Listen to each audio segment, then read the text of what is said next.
என்னை பொறுத்தவரையிலும் கிட்டத்தட்ட 8 மாத காலமாக கடுமையான உழைப்பின் காரணமாக 6 மாதத்திற்கு ஒரு முறை மருத்துவமனையில் KMGH மாஸ்டர் செக்கப் என்று சொல்லப்படுகிற அனைத்து சிகிச்சையிலும் சரியாக இருக்கிறதா என்பதை கண்காணிப்பதற்காகத்தான் ஆண்டுக்கு 2 முறை செய்வது வழக்கம். இப்போது 8 மாத காலம் ஆன அடிப்படையில் தங்கி அந்த அனைத்து பரிசோதனை செய்து முடிக்கப்பட்டிருக்கிறது. அனைத்து பரிசோதனையும் சரியாக இருக்கிறது என்ற ஒப்புதலை மருத்துவமனை வழங்கியிருக்கிறது. ஆகவே விரைந்து எல்லா பணிகளும் ஆற்றுவதற்கு நான் சென்னை சென்று கொண்டிருக்கேன் என்பதை மகிழ்ச்சியோடு நான் தெரிவித்துக் கொள்கிறேன்.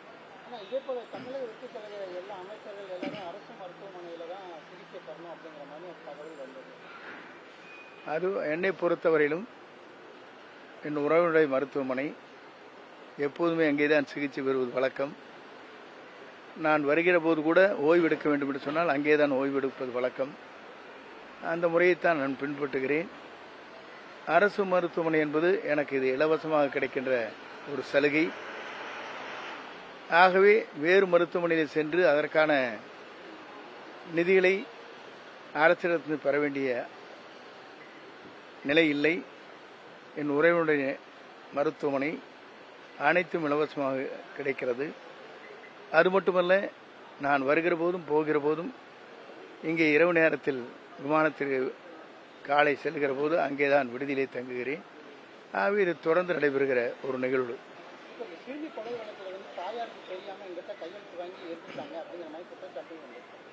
அதை பற்றி நம்முடைய IG அவர்கள் தெளிவாக விளக்கங்களை சொல்லியிருக்கிறார்கள்.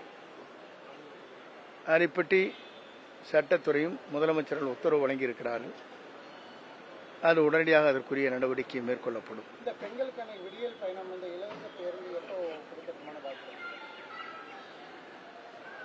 திராவிட முன்னேற்றக் கழகம் எப்படி வழங்கினார் என்பது உங்களுக்கு தெரியும். எத்தனை வருஷம் கழிச்சு. ஆகவே ஒவ்வொரு திட்டங்களும் படிப்படியாக வழங்குவதற்குத்தான் அரசு நிதிநிலைக்கேற்ப வழங்கும். இது அவர் முதலமைச்சர் அவர்கள் முடிவு செய்ய வேண்டிய ஒன்று. இந்த கேள்வியை என்னிடத்திலே கேட்பது சரியாக இருக்காது. எல்லாமே அனைத்துமே முதலமைச்சர் அவர்கள் முடிவிலே தான் முடிவு செய்வார்கள். ஆகவே முதலமைச்சர் தான் எந்தெந்த காலகட்டத்தில் எப்படி முடிவு செய்ய வேண்டும் என்பது முடிவு செய்வார்கள்.